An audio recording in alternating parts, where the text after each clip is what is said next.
Buongiorno a tutti, benvenuti ai fratelli, benvenuti agli amici a casa. Ci scusiamo per il ritardo, abbiamo avuto dei problemi tecnici, ma adesso li abbiamo risolti.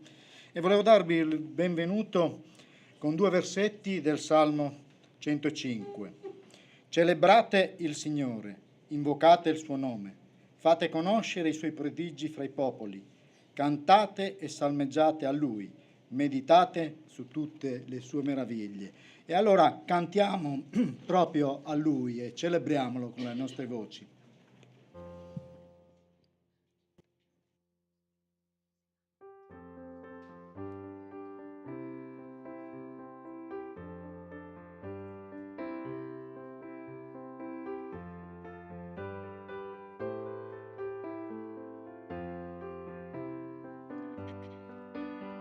È buono celebrare il nostro Re, salmeggiare all'Altissimo, proclamare al mattino la sua benignità e la sera la sua fedeltà. Al suono del saltero e dell'arpa io canto giubilando a te, perché tu, oh Signor, mi rallegri il cuore con le opere grandi che tu fai. È buono celebrare il nostro Re, salmeggiare all'Altissimo, proclamare al mattino la sua benignità e la sera la sua fedeltà. Al suono del saltero e dell'arpa io canto giubilando a te, perché tu, oh Signor, mi rallegri il cuore con le opere grandi che tu fai. Perché tu, oh Signor, mi rallegri il cuore con le opere grandi che tu fai. Alleluia! Celebrate il Signore perché Egli è buono, perché la sua bontà dura in eterno. Chi può raccontare le gesta del Signore e proclamare tutta la sua lode? Beati coloro che servono ciò che è prescritto, che fanno ciò che è giusto in ogni tempo. Salmo 106. Signore, grazie perché è veramente buono celebrarti, benedirti, perché tu sei il Creatore, tu sei il Signore, sei il nostro Salvatore e Redentore, Signore. Grazie perché in te confidiamo, Signore. Grazie perché ci hai salvati, grazie perché ci hai resi giusti, grazie perché ci hai riscattati dal regno di tenebre per trasportarci nel tuo regno. E ora questa mattina ricevi la nostra lode, ricevi il nostro ringraziamento, Signore. Ricevi l'adorazione che ti spetta, Signore. Ti benediciamo, ti adoriamo perché ne sei degno. Amen. Volevo condividere stamattina insieme a voi il Salmo 111. C'è sempre questa parola che ricorre in questi salmi che abbiamo letto: celebrare il Signore. Alleluia! Io celebrerò il Signore con tutto il cuore nel convegno dei giusti, nell'assemblea. Grandi sono le opere del Signore e contemplate da chi le ama. Le sue opere sono splendide e magnifiche e la sua giustizia dura in eterno. Ha lasciato il ricordo dei suoi prodigi. Il Signore è pietoso e misericordioso. Egli dà cibo a quanti lo temono e si ricorda in eterno del suo patto. Egli ha mostrato al suo popolo la potenza delle sue opere. Gli ha dato l'eredità delle nazioni. Le opere delle sue mani sono verità e giustizia. Tutti i suoi precetti sono fermi, stabili in eterno, fatti con verità e rettitudine. Egli ha mandato a liberare il suo popolo, ha stabilito il suo patto per sempre. Santo e tremendo il suo nome. Il timore del Signore è il principio della sapienza. Hanno buon senso quanti lo praticano, la sua lode dura in eterno.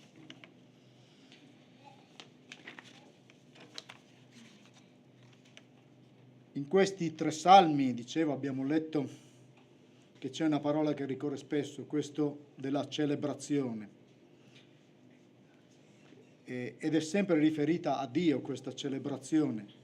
E Il significato della celebrazione poi la conosciamo tutti: festeggiare, ricordare un avvenimento importante o qualcuno che ha compiuto qualche gesto eroico, scusate. Non è quello che intendevo. Nel primo salmo il salmista vuole celebrare, ricordare, se preferite, la fedeltà di Dio nei confronti del suo popolo. Nel secondo, il 106, invece, egli vuole esaltare la bontà di Dio, una bontà che dura per sempre. Nel Salmo 111, invece, vengono evidenziate le grandi opere compiute da Lui. Perciò il salmista nel versetto 1 dice: «Io celebrerò il Signore con tutto il cuore, nel convegno dei giusti, nell'assemblea». Salmo 111, versetto 1. Ma mi sono chiesto chi sono i giusti, o vi chiederete chi sono i giusti. In Isaia, molti secoli prima, il profeta scriveva così, al versetto 11, capitolo 53, «Egli vedrà il frutto del suo tormento interiore e ne sarà saziato. E per la sua conoscenza il mio servo, il giusto, renderà giusti molti.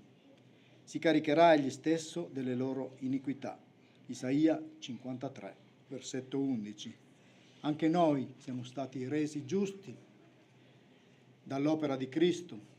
Cristo ci ha lavati, ci ha redenti, ci ha liberati e ci ha trasportati nel suo regno. Non abbiamo nessun merito, siamo stati resi giusti, anche se non lo siamo, ma agli occhi di Dio c'è quella croce, c'è quel ponte che vedete lì, quel ponte che abbiamo attraversato quando abbiamo creduto in Lui. E perciò cantiamo ancora a Lui e adoriamolo con tutto il nostro cuore. Alleluia per ciò che fai.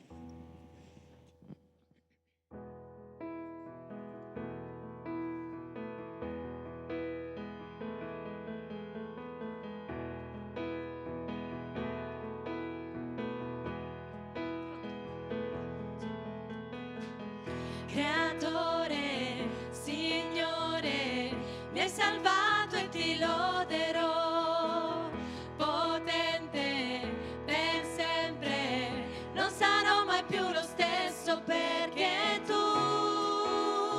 dall'eternità sei venuto a noi, Gesù figlio di Dio.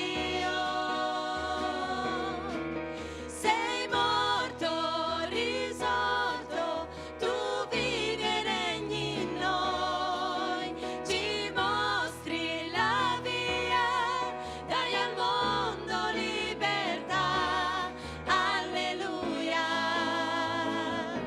per ciò che fai.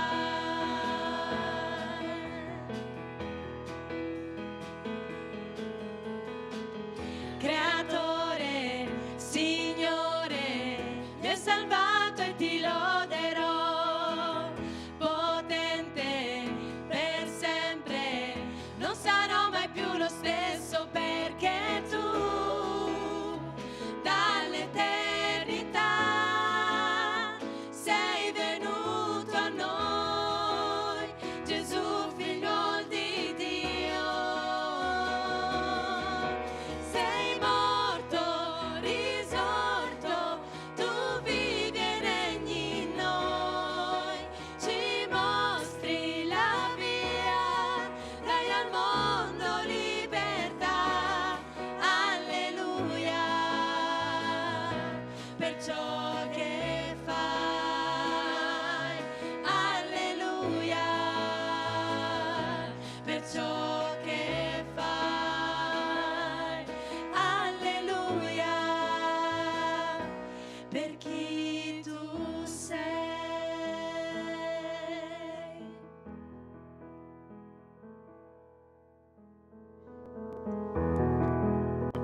Sei morto, risorto, tu regni e vivi in noi. Il Signore non è rimasto su quella croce, il Signore è vivente. Egli ha sconfitto, ha trionfato sulla morte e ora è alla destra del Padre. È tornato alla sua gloria, quella che aveva prima di venire su questa terra, di lasciare questa terra e venire a noi.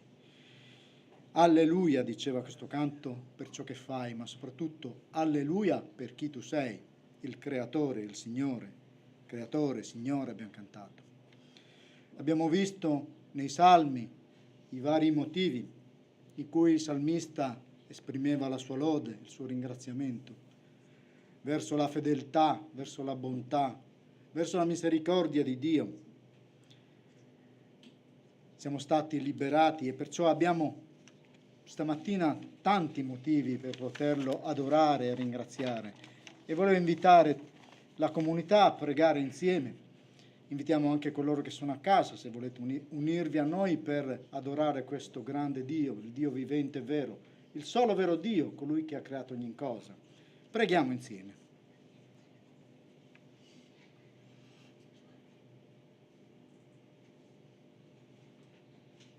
Sia benedetto il tuo nome, Signore, per ciò che fai. Sia benedetto il tuo nome, Signore, per ciò che sei. Signore, tu nella tua morte hai dimostrato il tuo amore per noi. Nella tua resurrezione tu hai dimostrato la tua potenza verso di noi. E noi oggi ti diciamo alleluia, Signore. Ciò che fai e ciò che sei sono due grandi realtà, non soltanto della storia di tanti anni fa, ma anche di questo presente.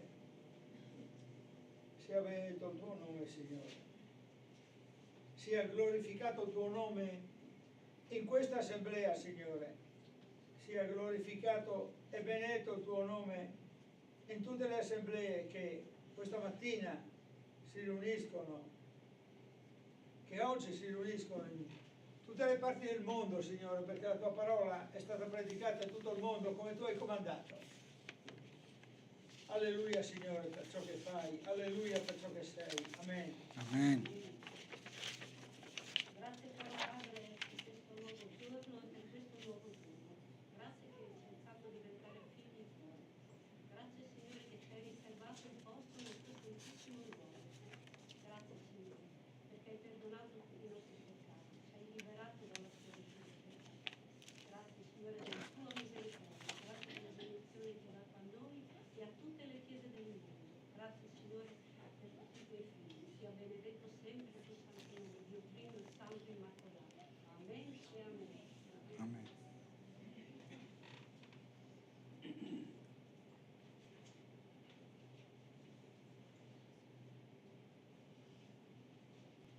Grazie Signore perché ci hai sostenuto in questa settimana, Signore. Grazie per la tua compassione, la tua misericordia che hai avuto, Signore. Grazie per la giustizia che tu hai offerto in Gesù Cristo, Signore. Grazie perché ci hai chiamati giusti. Grazie Signore perché possiamo dipendere da ogni pensiero. Grazie Signore perché possiamo chiedere a te di manifestare il carattere di Cristo ancora di più nelle nostre vite. Grazie Signore perché tutto questo l'hai reso imperativo. Grazie Signore perché sei arrivato fino a toccare il nostro cuore, perché prima non ti vedevamo. Grazie Signore per tutto ciò che continuerai a fare nel nome di Gesù. Amen.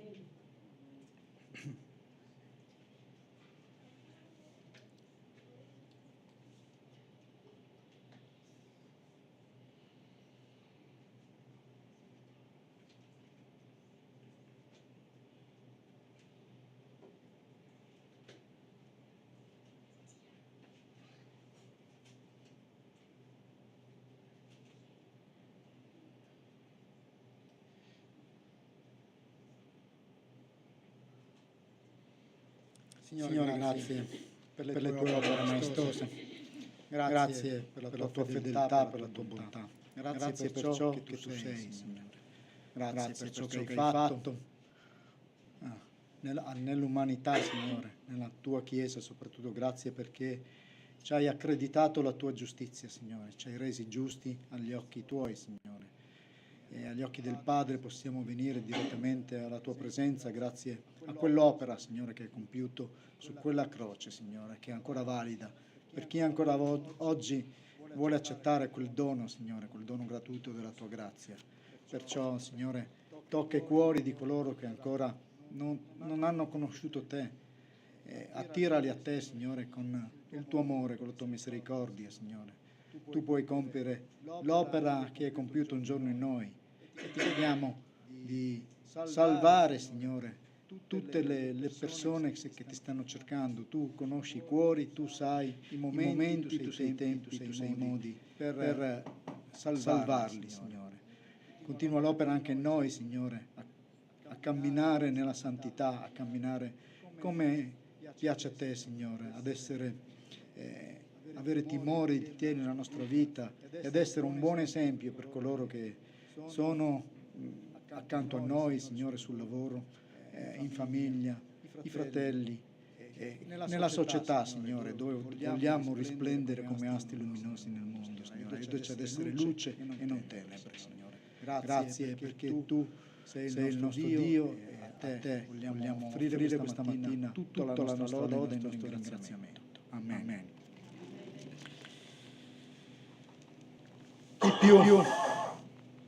Chi più di coloro che hanno ricevuto il Signore nel cuore possono offrirgli questa lode, questa adorazione. Chi più di noi che siamo qui dentro, chi più di tutti i nostri fratelli che sono nel mondo, che questa mattina, nel primo giorno della settimana, sono riuniti proprio per fare quello che stiamo facendo noi questa mattina. Da chi vogliamo andare? Da chi vogliamo prendere forza? Tu sei la forza, dice questo canto. Cantiamo questo canto e dopo darò la parola a Silvano che ci porterà a una meditazione che il Signore gli ha messo in cuore. Cantiamo ancora e dopo la parola a Silvano. Allora, prima di cantare volevo insieme a voi un po' raccontare il senso di questa canzone, perché è importante mentre che cantiamo sentire e dare anche un senso alle parole, perché poi queste parole in realtà esprimono quello che è la nostra vita, la nostra storia, il nostro cammino con il Signore. E questo canto dice: proprio quando sono qui con te, tu vinci per me le mie battaglie. Proprio quando sono qui io con te, tu vinci per le mie infermità. E allora stamattina ho provato a immaginare, quindi vi chiedo di seguire la mia immaginazione. Io sono qui che dico a mio padre, al mio Signore: non ce la faccio, sono in difficoltà, no, non ce la faccio proprio, non ce la faccio. e quindi lui è lì che con le sue braccia, con le sue mani si appoggia sulle mie spalle e mi guarda e mi ascolta, ed è colui che empatizza con me, e io ho la percezione, la certezza che mi sta ascoltando e mi capisce, ed è con me, dalla mia parte. Ma poi il canto va avanti e dice: in te, Dio, io trovo la forza, perché tu sei la speranza e la certezza. Allora la scena è io davanti al Signore, le sue braccia sulle mie spalle, il mio capo però è giù. Ecco, a quel punto il mio sguardo però va su e incrocia assolutamente lo sguardo del Signore. E lì io credo che in quel momento lì, di questo incrocio, possiamo capire il vero significato del trovare speranza e riconoscere la certezza, la fiducia. Ecco, allora vorrei che voi provate a immaginare questo. Ci sono dei momenti in cui abbiamo bisogno di dire al Signore che abbiamo difficoltà, anche se Lui lo sa, ma dirlo ci dà la consapevolezza di dove ci troviamo e di prendere anche consapevolezza di ciò che stiamo vivendo. Ma non finisce qui. Il Signore ci promette che Lui interverrà con la sua forza, con la sua potenza, ma dobbiamo incrociare quello sguardo. È necessario. Provate a immaginare, a parlare con qualcuno che non ti guarda. Cosa c'è in quel momento? Sconforto? Sai che lì non c'è via d'uscita? Forse non gli interessa neanche, forse non ti crede neanche. Invece quando noi incrociamo lo sguardo del Signore, cambia, tutto cambia, perché Lui lo sa, ma ha bisogno di guardarmi negli occhi. Perciò adesso noi canteremo questo canto con questa intenzione e voglio sentire anche le vostre voci. Non abbiamo più le mascherine, ho bisogno di sentire la vostra voce insieme alla nostra. Perciò adesso ci mettiamo in piedi e vogliamo dire al nostro Signore che Lui è la nostra forza, che Lui è la nostra speranza, e ringraziarlo per questo, perché abbiamo questo rapporto con Lui e non è scontato, ma è per tutti.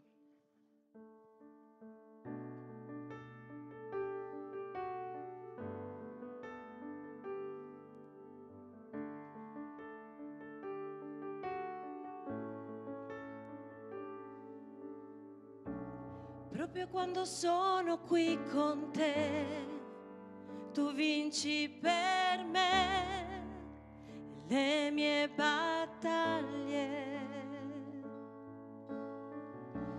Proprio quando sono qui con te, tu vinci per me le mie infermità. In te, Dio, io trovo la forza per non gettare la spugna, perché Cristo ha donato il suo sangue. In te, Dio, io trovo la forza per non gettare la spugna, perché Cristo in me. Tu sei la forza nella debolezza, sei la speranza del cuore mio. Tu sei la certezza in un mondo che è senza.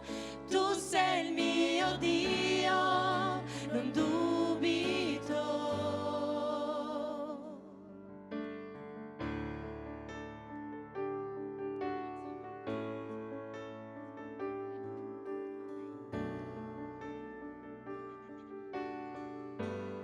Da capo.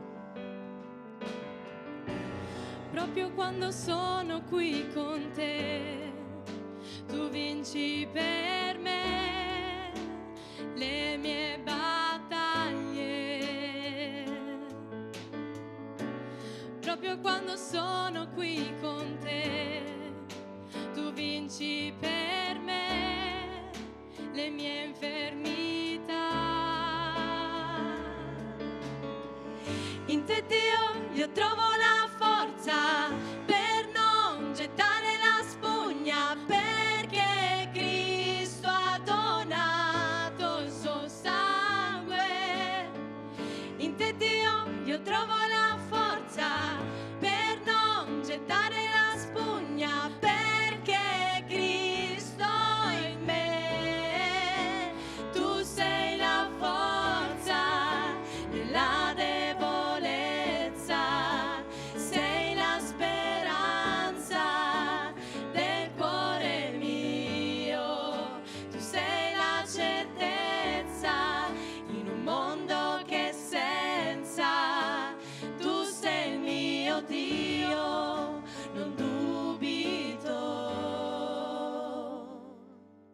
E se Gesù tu sei con me, chi sarà contro di me? Se tu Gesù sarai con me, io vincerò comunque. Se Gesù tu sei con me, chi sarà contro di me? Se tu Gesù sarai con me, io vincerò comunque. Se Gesù tu sei con me, chi sarà contro di me? Se tu Gesù sarai con me, io vincerò comunque. Se Gesù tu sei con me, chi sarà contro di me? Se tu Gesù sarai con me, io vincerò comunque. Tu sei la forza nella debolezza, sei la speranza del cuore mio. Tu sei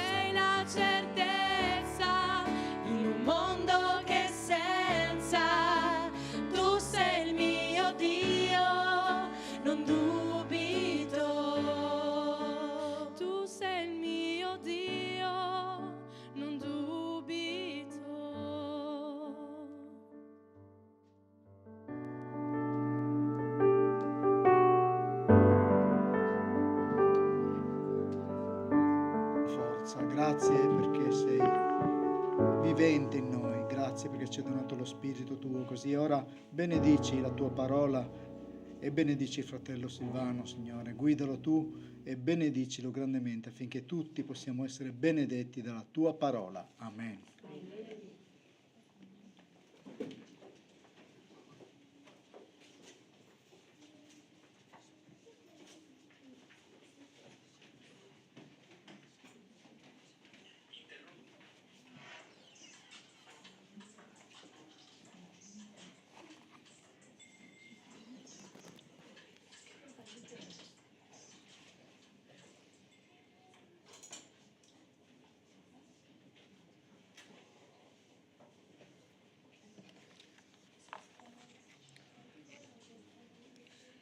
Bene, ci siamo lasciati la volta scorsa nella riflessione con il Vangelo di Luca, era il capitolo 19 e abbiamo parlato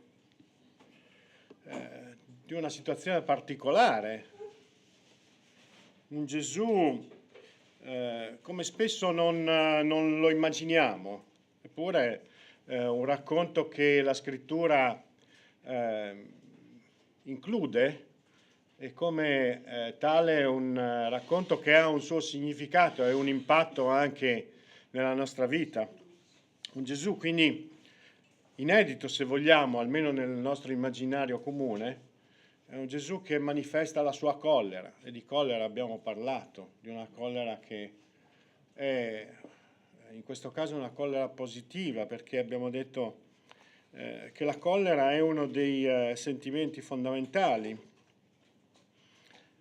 che non dobbiamo rinnegare, ma dobbiamo convogliare nella direzione giusta. Quindi Gesù ci sta mostrando come la sua collera, la sua rabbia nei confronti di quello che è ingiusto, che è l'uso mercificato, diciamo così, del Tempio, ha bisogno di uno scossone, di un grido forte, e diciamo che non è stato solo un grido quello di Gesù, insomma, sono volati i tavoli, sono stati scacciati i mercanti con i loro animali. C'è stato quindi un gesto di forte impatto energetico, se vogliamo dire, una forte energia liberata, ma una forte energia liberata nella direzione giusta. E abbiamo concluso che la nostra collera, utilizzata in questo modo, serve a distruggere, a demolire qualche cosa che non funziona per fare spazio e costruire qualche cosa di buono. E se l'ha fatto Cristo, credo che siamo anche noi chiamati a utilizzare questo sentimento nostro che spesse volte cerchiamo di dominare, di soffocare, no? Invece di riuscire a utilizzarlo nella maniera giusta. Ma questo atteggiamento ha prodotto sicuramente dei risultati e questa mattina insieme con voi voglio continuare a leggerlo e meditarlo, e siamo nel Vangelo di Luca al capitolo 20 e prenderemo in considerazione i versetti che vanno dal numero 1 al numero 8.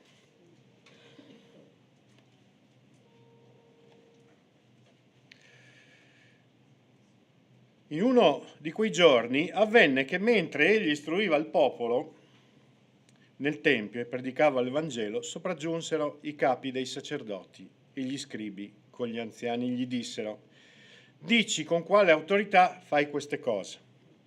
O chi è colui che ti ha dato questa autorità? Ed egli rispondendo disse loro: anch'io vi domanderò una cosa e voi rispondetemi. Il battesimo di Giovanni veniva dal cielo o dagli uomini? Ed essi ragionavano fra di loro dicendo: se diciamo dal cielo, egli ci dirà: perché dunque non gli avete creduto? Se invece diciamo dagli uomini, tutto il popolo ci lapiderà, perché è convinto che Giovanni era un profeta. Risposero dunque che non sapevano da dove venisse. Allora Gesù disse loro: neppure io vi dirò con quale autorità faccio queste cose.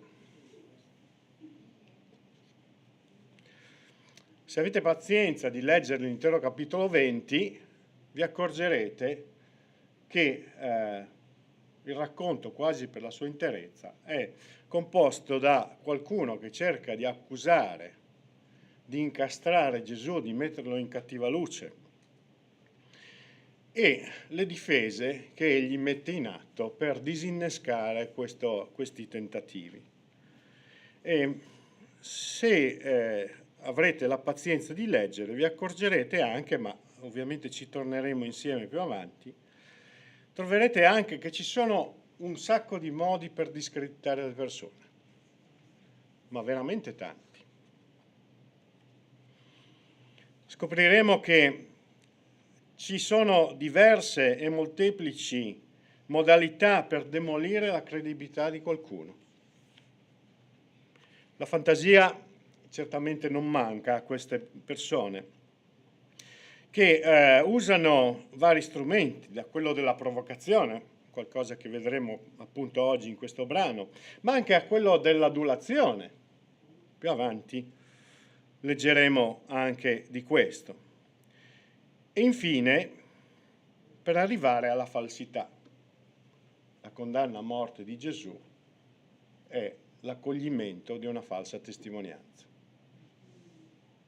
La falsità alla fine ha prevalso. Certo, noi siamo consapevoli che tutto questo fa parte di un disegno che sta ben al di sopra di queste persone, ed è Gesù stesso che dice: consegno la mia vita, non siete voi che la prendete, ma sono io che la consegno. Quindi abbiamo la consapevolezza che tutto questo è nel controllo di Dio, nel controllo del Signore, ma ci interessa molto comprendere gli atteggiamenti di queste persone, che sono atteggiamenti che fanno parte alle volte anche del nostro modo di essere o delle persone che incontriamo, e ci interessa anche molto capire quello che è l'atteggiamento di Gesù di fronte a queste situazioni.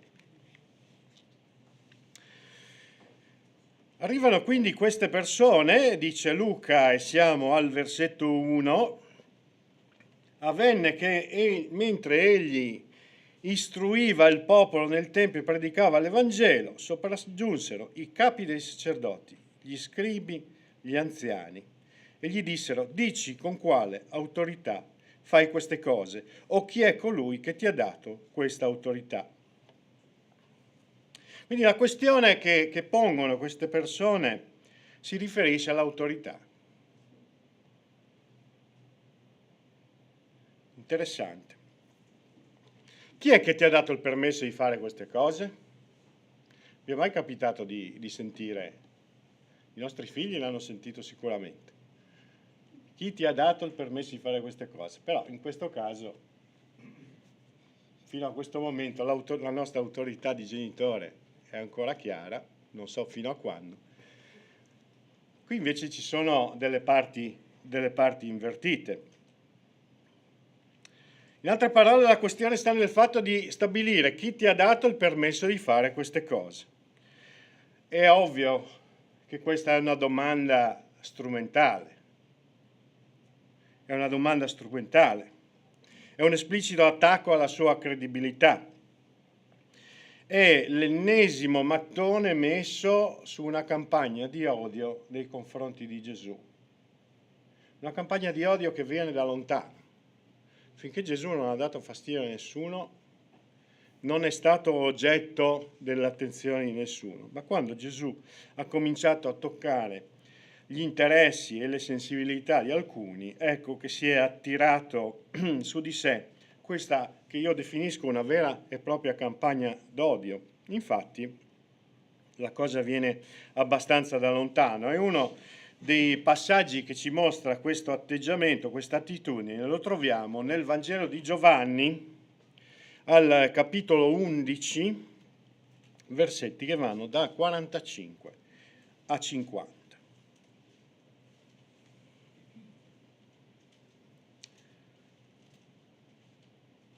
Allora molti dei giudei che erano venuti da Maria e avevano visto tutto quello che Gesù aveva fatto, credettero in lui. Ma alcuni di loro andarono dai farisei e riferirono loro quanto Gesù aveva fatto. Stiamo parlando della resurrezione di Lazzaro. Allora i capi dei sacerdoti, i farisei, riunirono il Sinedrio e gli dicevano: che facciamo? Quest'uomo fa molti segni. Se lo lasciamo andare avanti così, tutti crederanno in lui. Verranno i Romani e distruggeranno il nostro luogo e la nostra nazione. Ma uno di loro, Caiafa, che era sommo sacerdote in quell'anno, disse loro: voi non capite nulla e non considerate che conviene per noi che un solo uomo muoia per il popolo e non perisca tutta la nazione. La volontà di demolire fino ad arrivare alla morte di Gesù è qualcosa che nasce da lontano, da questi segni prodigiosi, la resurrezione di Lazzaro, insieme a tante altre cose che Gesù aveva fatto nel suo ministero, la popolarità che Gesù stava acquisendo, il fatto che le persone lo seguivano. Abbiamo letto nel capitolo 19 che egli insegnava con autorità e il popolo pendeva dalle sue labbra. La dimostrazione della presa, del forte carisma che Gesù era in grado di esercitare su queste persone, sul popolo intero. Ecco quindi che questi leader capiscono già che c'è bisogno di togliere di mezzo questo che è a tutti gli effetti un ostacolo. Questi personaggi erano quindi lì per demolire la figura di Gesù, togliergli la sua popolarità, togliergli il consenso, quel consenso che godeva in mezzo al popolo. Il popolo, come dicevo, infatti amava Gesù e pendeva dalle sue labbra.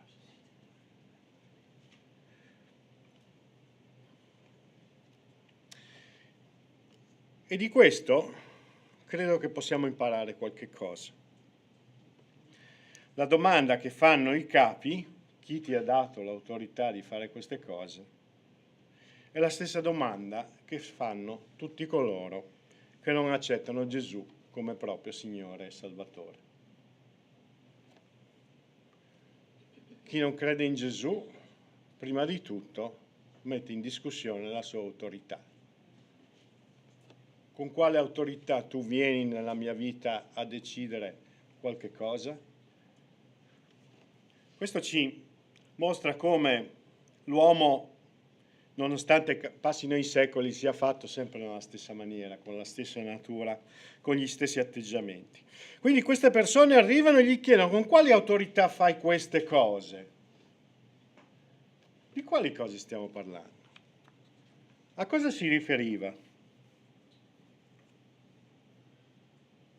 Quali sono quelle cose di cui questi personaggi si sono preoccupati? Perché abbiamo bisogno di contestualizzare questa obiezione, non è un'obiezione in senso ampio, in senso lato, ma un'obiezione specifica. Il problema che queste persone stavano sollevando è il fatto che lui avesse l'autorità di fare qualche cosa di ben preciso. Dal testo ci verrebbe da pensare che le persone si sono arrabbiate perché egli insegnava e predicava il Vangelo. Questa era l'attività che veniva svolta nel momento in cui arrivano e nei giorni precedenti e nei giorni successivi alla pulizia del Tempio.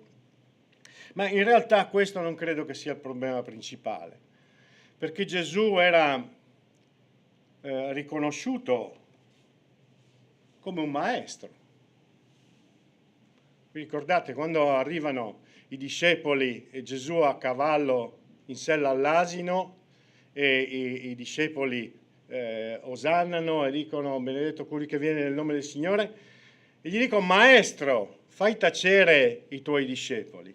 E le persone che lo dicono sono le stesse.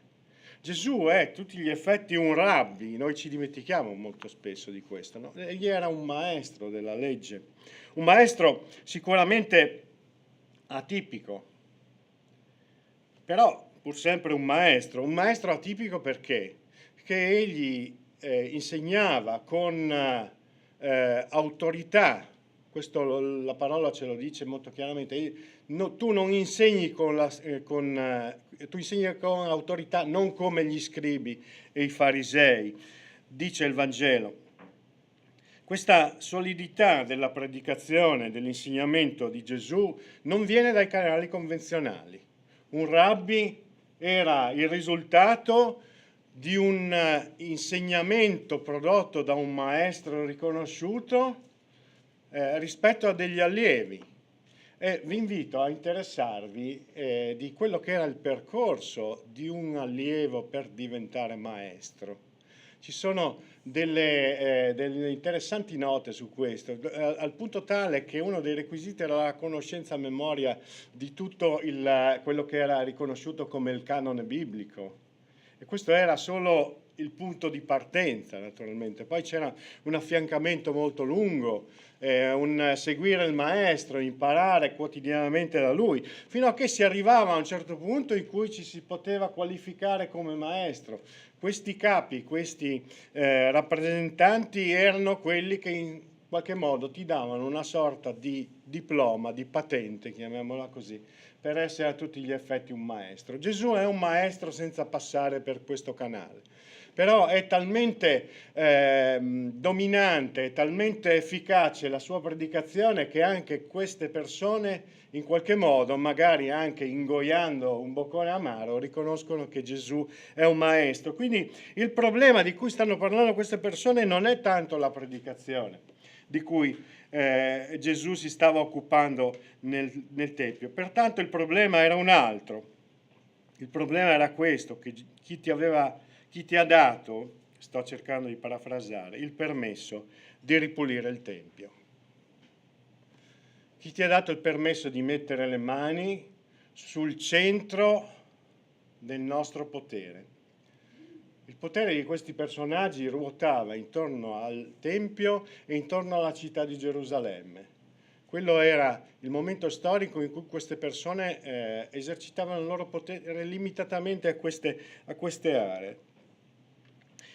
Il problema quindi era quello di Gesù che scaccia coloro che lavoravano, vendevano e comperavano nel Tempio. Riprendiamo velocemente il versetto da 45 a 47 del capitolo 19.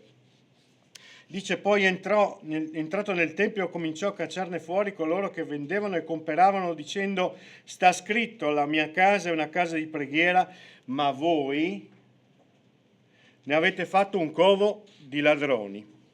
E ogni giorno insegnava nel Tempio e i capi dei sacerdoti, gli scribi e i capi del popolo cercavano di farlo morire.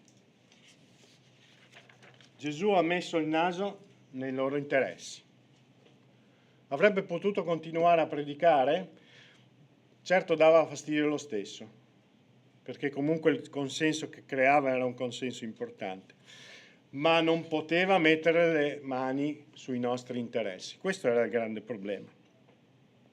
Il problema centrale quindi era legato allo sfratto dei mercanti del Tempio, una vera e propria provocazione, un atto ostile che Gesù aveva prodotto nei confronti di questa autorità. Un'autorità che però aveva consentito un uso vergognoso del Tempio.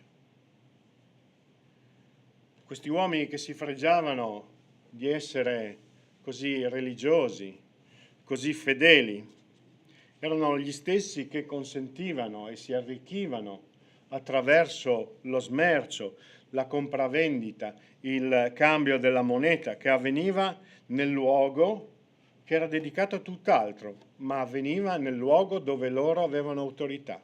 E se questo era possibile è perché loro avevano dato il permesso di farlo. La buona collera di Gesù rompe questo schema, fa fallire i traffici di queste persone e queste persone si arrabbiano tanto, al punto tale che pensano che Gesù debba morire. Dice, cercavano di farlo morire.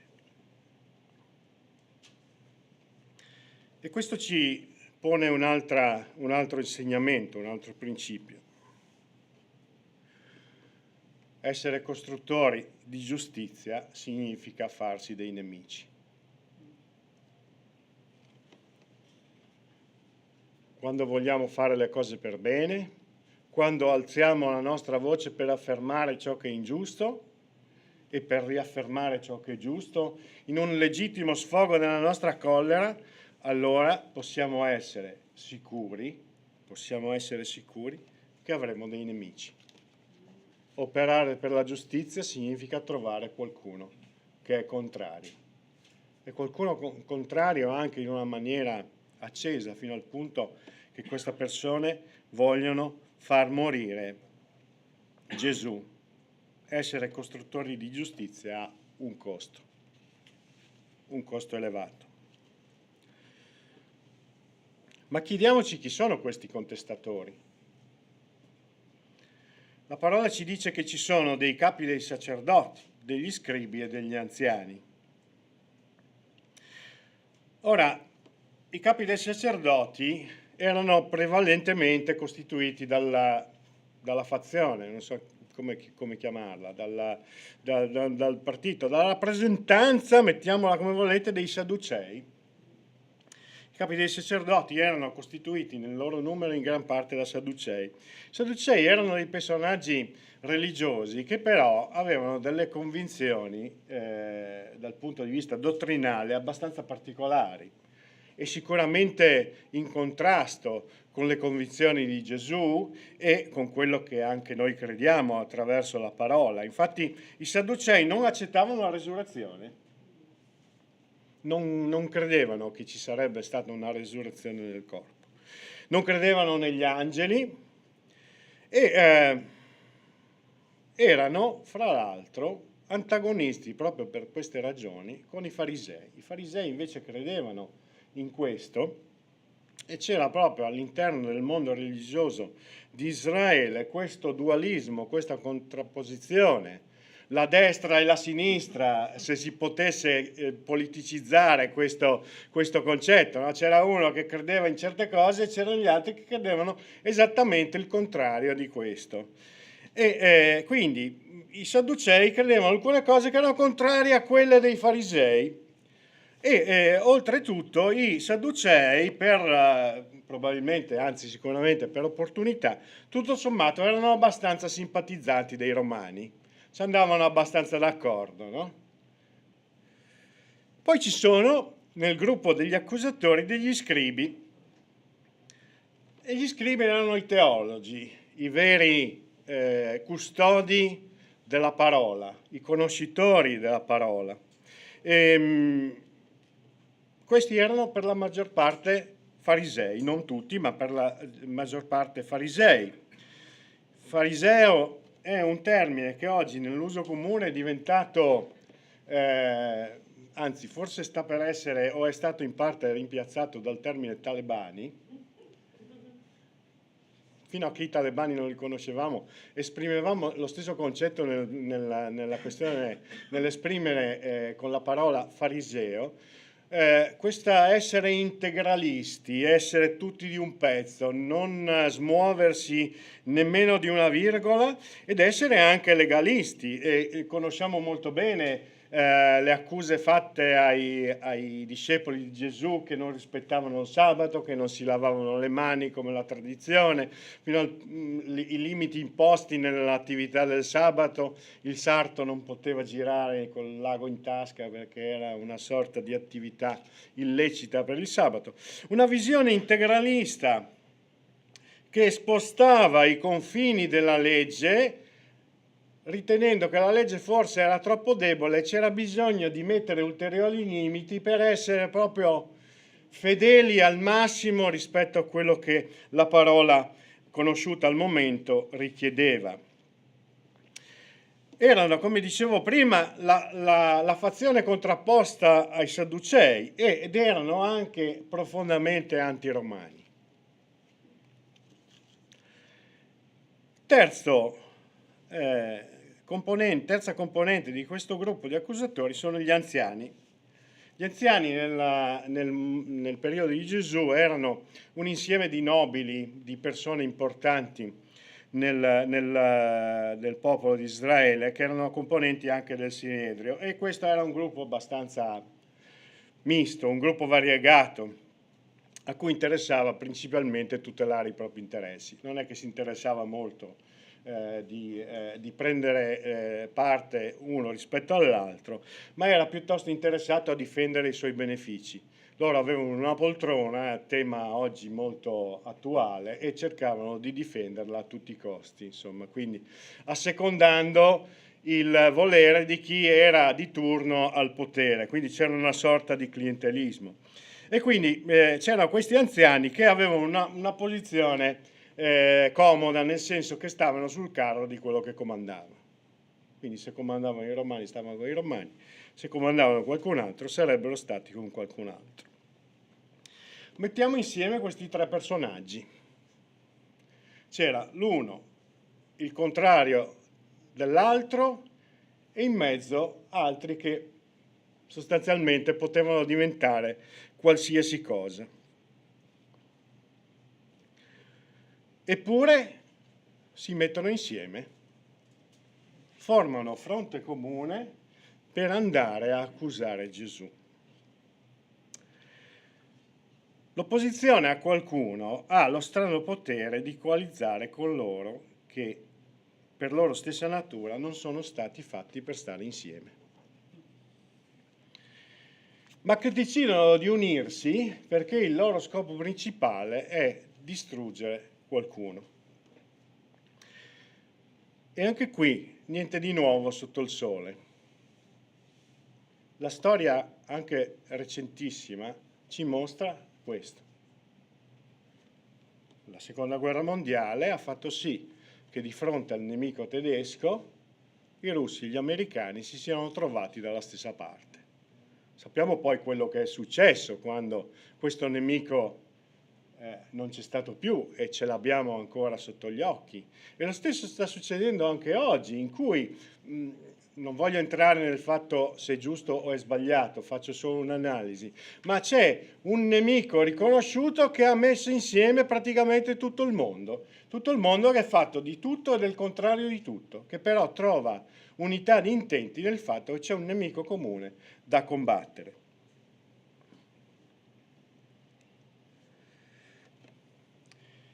Questo mostra un altro aspetto della nostra natura umana, quello che fa sì che ci sia un maggiore interesse al nostro potere, alla nostra comunità, piuttosto che al bene comune. Riusciamo a essere uniti anche nella più grande diversità in nome del combattere qualcuno che sta mettendo i piedi in casa nostra.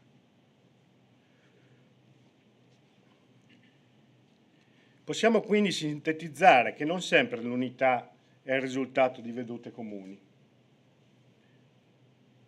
di pensieri comuni, di progetti comuni, ma spesse volte sono gli interessi specifici, o meglio l'odio verso qualcuno o qualche cosa, che riesce a tenere uniti coloro che sono per natura incompatibili.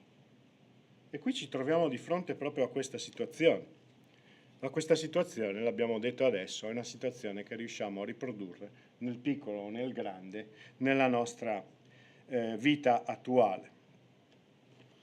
Questi contestatori quindi arrivano lì e chiedono a Gesù con quale autorità, ed è interessante analizzare la risposta di Gesù.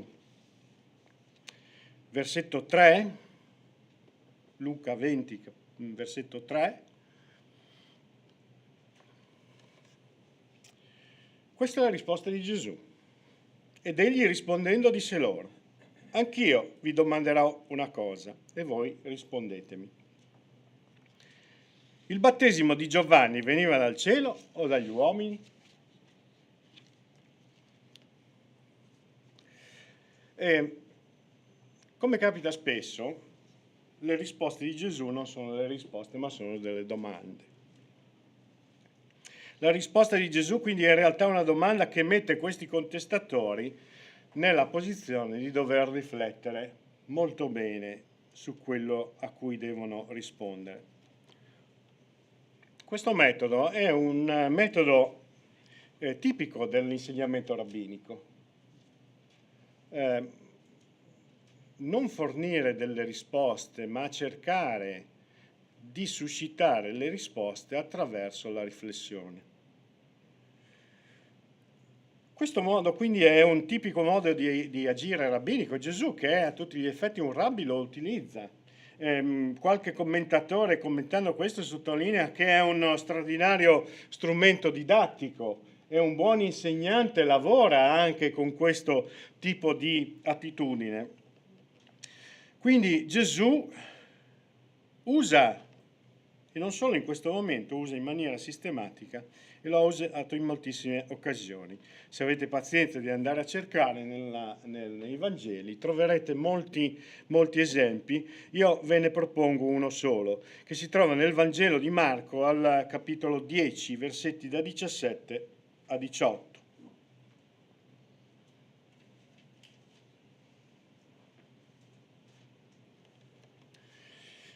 Mentre Gesù stava per mettersi in viaggio, un tale gli corse incontro e inginocchiatosi davanti a lui gli chiese: Maestro buono, che cosa devo fare per ereditare la vita eterna? E Gesù gli disse: perché mi chiami buono? Nessuno è buono tranne uno solo, cioè Dio. Gesù aveva l'occasione che aspettiamo tutti quando incontriamo qualcuno che ci chiede come si fa a essere salvati. E invece di snocciolare tutto quello che abbiamo imparato dalla scuola domenicale fino a oggi sulla nostra testimonianza, la predicazione del Vangelo, Gesù cosa fa? Butta una domanda che comincia a far girare le rotelle di questa persona.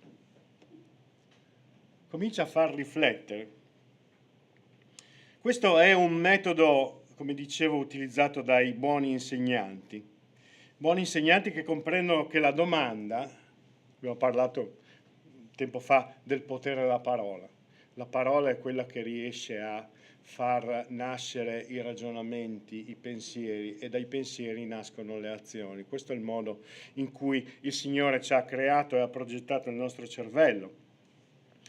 E quindi anche la domanda ha appunto il potere di suscitare il ragionamento.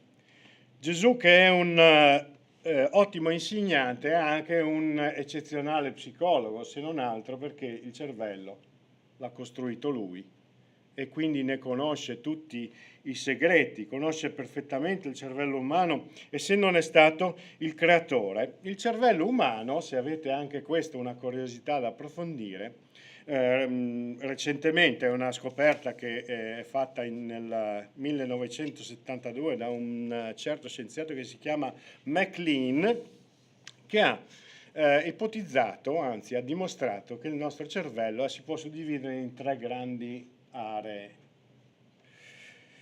Un'area che è molto piccola, che si chiama il cervello rettiliano, che è il nostro cervello più istintivo, è quello in cui funzionano circa il 95% delle nostre funzioni vitali, funziona quasi tutto lì. È la parte del cervello che agisce d'istinto. Quando noi siamo minacciati da qualcuno ci vuole colpire o ci sta accadendo qualche cosa, stiamo cadendo dalle scale, quello che succede nel nostro cervello è che quest'area del cervello interviene e prende una decisione molto, molto rapida, perché qui è in gioco la nostra vita. È una decisione che viene sfornata di istinto. Questo è responsabile di quasi il 95% delle nostre funzioni vitali, anche se occupa solo il 5% della nostra scatola cranica. Poi c'è un'altra parte significativa che si chiama il cervello limbico, che è il luogo responsabile di tutti i processi emotivi. E quindi tutto quello che noi classifichiamo come emozioni viene processato da questa parte. E poi esiste un'ultima parte importantissima, che è la corteccia, o la neocorteccia, è il luogo dove si fanno tutti i ragionamenti, dove avviene, anche quelli sbagliati, però in cui la logica viene attivata, si fanno i calcoli, si fanno i ragionamenti che hanno a che fare con la logica. Questo dal punto di vista scientifico. Dal punto di vista psicologico, porre una domanda significa far lavorare la corteccia, mettere da parte l'istinto, mettere da parte la parte sentimentale, la parte emotiva, quella che agisce influenzata da sentimenti, da emozioni, per far funzionare quella che è invece la parte logica, la parte del ragionamento. E ogni buono psicologo lavora su questo. E ogni buon psicologo sa che la risposta alla domanda deve venire dal suo paziente, non da lui. E Gesù è un grande insegnante e un grande psicologo e utilizza questo strumento che la scienza oggi ci ha mostrato e ha spiegato, lo utilizza appunto per produrre in noi un atteggiamento corretto rispetto a delle questioni che altrimenti avremmo gestito con altri strumenti, quello dell'impulsività o quello del sentimentalismo. In realtà Gesù, utilizzando queste domande, porta nella nostra mente la capacità di riuscire a utilizzare quella parte del cervello, che non sempre utilizziamo bene, ma ha le potenzialità per farlo, che ci porta a fare delle scelte più consapevoli, razionali e soprattutto logiche. E il ragionamento che fanno questi personaggi è un ragionamento estremamente logico, no? E loro si chiedono cosa conviene dire. Però prima di passare a questo cerchiamo di trarre un insegnamento. Farsi delle domande contribuisce a prendere decisioni più logiche, più equilibrate, rispetto a quelle decisioni che noi prendiamo invece in maniera istintiva o emotiva. E mi è capitato più di una volta nella mia vita che qualcuno abbia detto che farsi delle troppe domande fa male.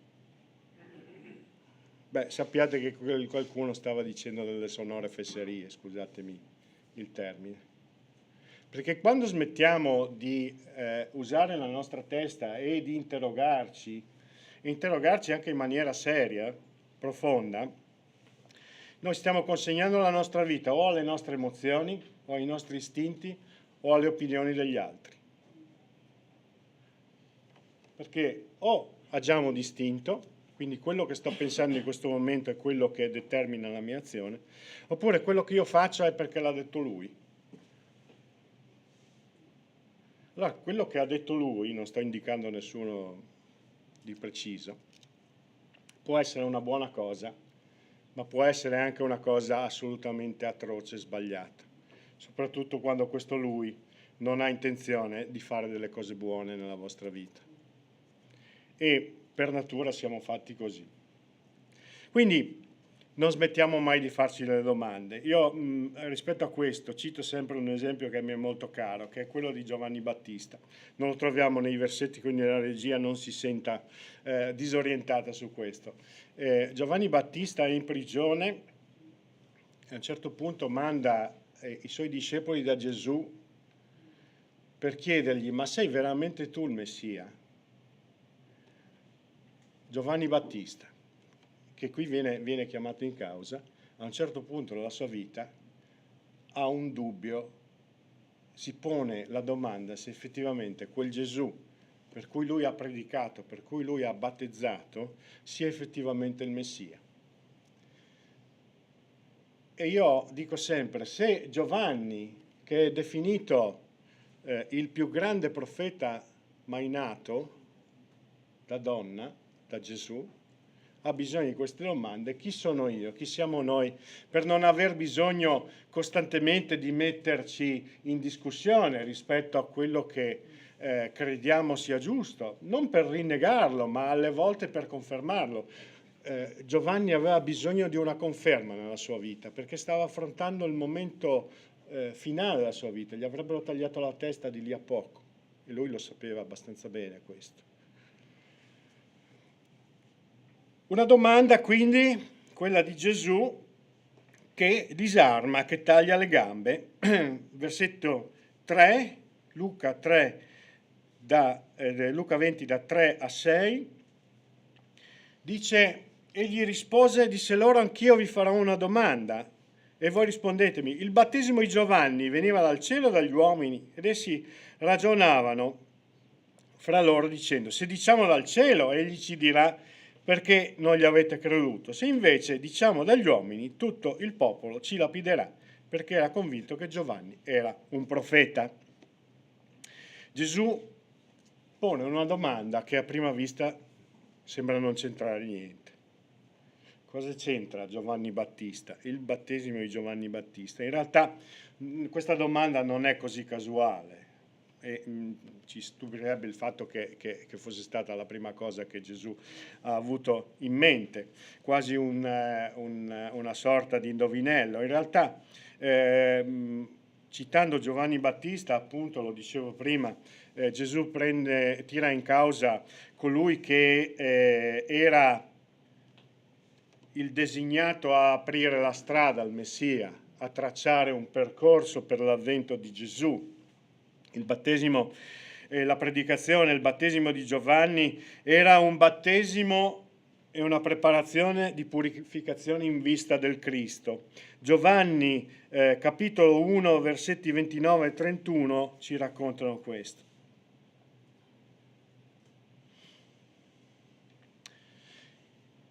Il giorno seguente Giovanni vide Gesù che veniva verso di lui e disse: ecco l'agnello di Dio che toglie i peccati dal mondo. Questi è colui del quale dissi: dopo di me viene un uomo che mi ha preceduto perché era prima di me. Io non lo conoscevo, perciò sono venuto a battezzare con acqua affinché egli fosse manifestato in Israele. Questo era il compito di Giovanni: aprire una strada, preparare Israele ad accogliere il Messia. E agli occhi degli israeliti Giovanni era un profeta di Dio, un grande profeta. E quindi screditarlo non era conveniente. Così come non era conveniente dire di non credere alla sua predicazione. Era un profeta di Dio. Sarebbe stato come dire: io uomo religioso non credo all'uomo mandato da Dio. È una contraddizione.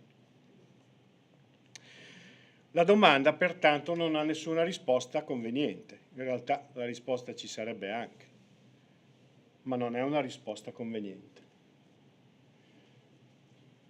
Il ragionamento che Gesù suscita nelle menti di queste persone porta alla consapevolezza che quello che stanno facendo è qualcosa di profondamente sbagliato.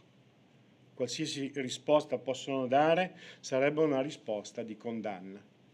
E quindi, se fossero stati intellettualmente onesti, avrebbero riconosciuto di star facendo qualche cosa di assolutamente sbagliato. Quante volte ci è capitato di trovarci di fronte a Dio che ci pone una domanda rispetto alla quale non ci conviene rispondere?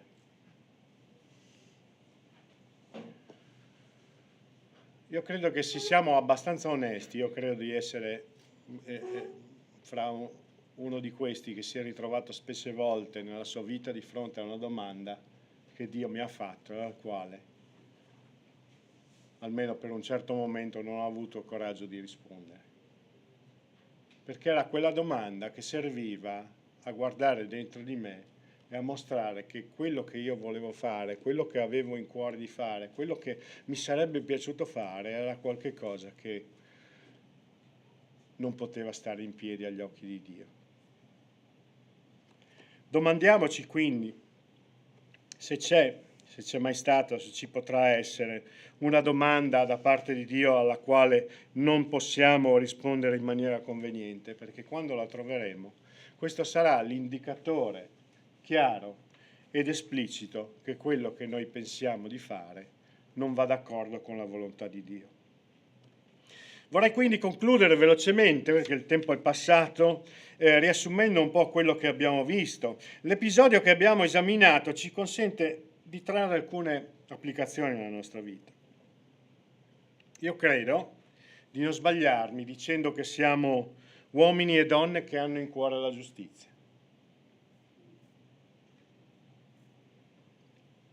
siamo uomini e donne che hanno in cuore la giustizia e quando ci capiterà, quando avremo la forza di esprimere questo dissenso, questa contrarietà rispetto a quello che è sbagliato, quello che vediamo di ingiusto davanti alle nostre vite, in quello che succede nella nostra società, in quello che succede a fianco a noi, dobbiamo essere estremamente consapevoli che troveremo qualcuno che si opporrà. Nonostante vogliamo fare la cosa giusta, troveremo chi è contrario e chi è contrario sarà anche abbastanza cattivo. Quindi dobbiamo anche essere consapevoli che se vogliamo una vita in armonia con tutti, dovremmo anche scendere a compromessi con la nostra visione di giustizia. Se non vogliamo avere contrasti con nessuno, basta che tappiamo il naso di fronte alla puzza di qualche cosa che non funziona. E questo ci garantirà una vita serena, ma allo stesso tempo ci porterà nella condizione di mancare a quello che è il nostro mandato, quello è di essere costruttori di giustizia come Gesù lo è stato. Non è nella natura dei figli di Dio non battersi per la giustizia. Quindi se siamo costruttori di giustizia dobbiamo mettere in conto che quando alzeremo la nostra voce per esprimere la contrarietà rispetto a un'ingiustizia, troveremo qualcuno che sarà contro di noi. Il racconto di Luca ci mostra anche che porre in discussione l'autorità di Gesù ha lo scopo di non concedergli il diritto di lavorare nella nostra vita per rimettere le cose a posto. E questa contestazione non è caratteristica solamente di coloro che non credono, ma se siamo onesti capita anche a noi ogni tanto. Qualche volta ci sono stati dei posti o ci sono ancora dei posti nella mia vita nei quali non permettiamo a Gesù di entrare. Se ci troviamo in questa situazione, però è fondamentale ascoltare la voce di Gesù che ci porta a guardare dentro noi stessi, a interrogare il nostro io per dare una risposta a queste domande che il Signore ci pone, che sono delle domande tante volte che conosciamo molto bene, ma che ci ostiniamo a non affrontare perché ogni possibile risposta non è quella conveniente.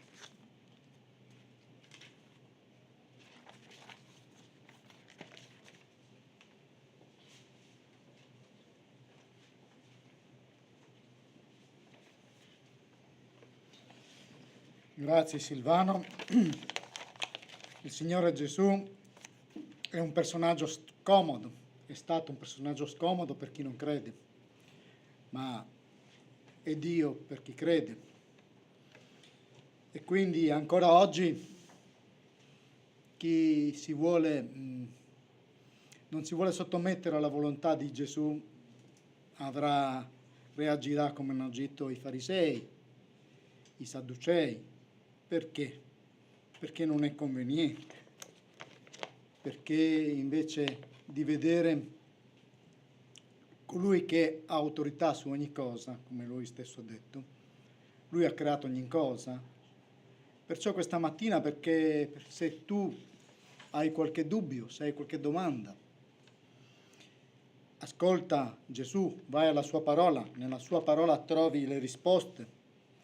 E vedrai che credere in Gesù è la cosa più bella che ti possa succedere, perché troverai Dio, troverai le sue promesse, troverai la salvezza, troverai pace in Lui, troverai gioia, troverai tutto quello che abbiamo bisogno per fare una vita abbondante. E perciò ti vogliamo salutare, te che ci stai ascoltando, con un canto. Buona domenica e il Signore ti benedica.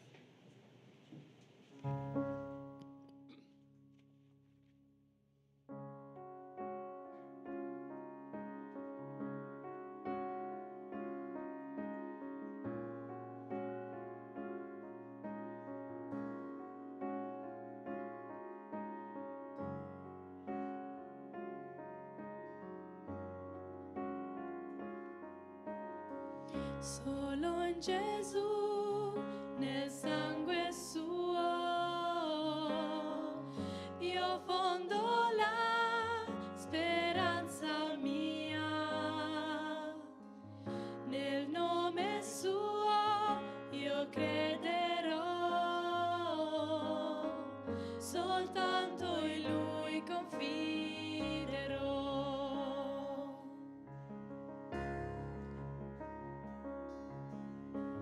solo in Gesù, nel sangue suo.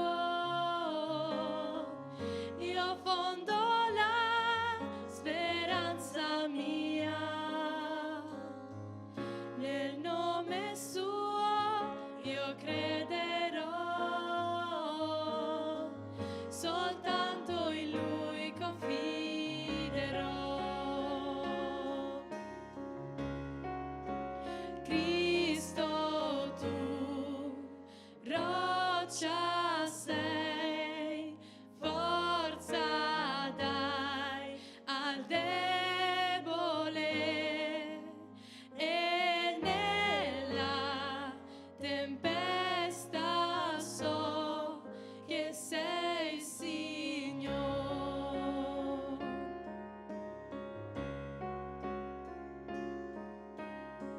Se non lo vedo intorno a me,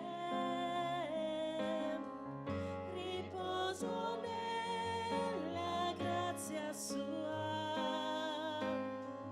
Qualunque vento soffierà, lui la mia ancora sarà. Lui la mia ancora sarà. Cristo, tu roccia sei, forza dai al debole, e nella tempesta so che sei Signore.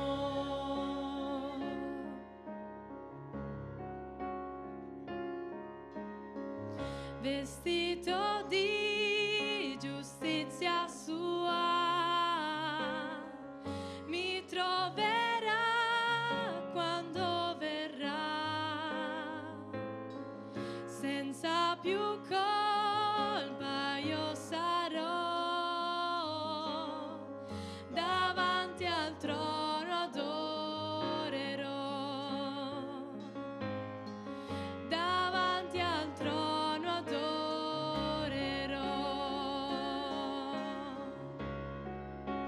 Cristo, tu roccia sei, forza dai al debole, e nella tempesta so che sei Signore.